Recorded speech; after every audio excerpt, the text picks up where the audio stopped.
कुछ लोग कह रहे हैं कि नवारो का ब्राह्मण्स को रेफ़र करना असल में बॉस्टन ब्राह्मण्स के साथ एसोसिएटेड है, उसका ब्राह्मणों के साथ कोई रिश्ता नहीं है।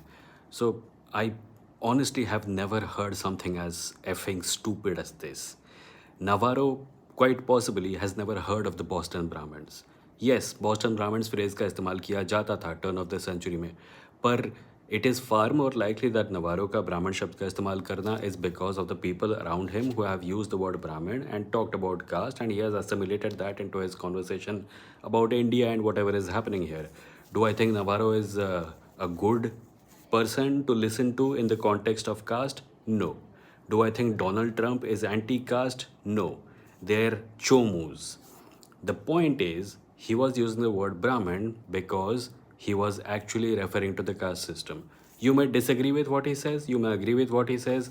I personally do think that it is important that more conversation about caste does happen in India.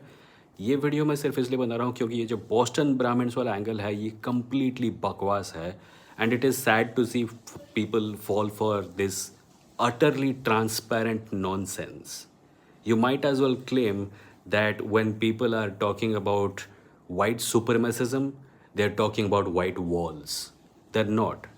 So, yes, Navarro did use the word Brahmins, and he definitely was referring to the caste system whereby Brahmins are privileged and others are not as privileged as them. But it's just sad. It's just sad that such comments are coming from Indian politicians who also happen to have their own caste privilege and are trying to justify the utterance of an advisor to the American president because they can't handle the truth.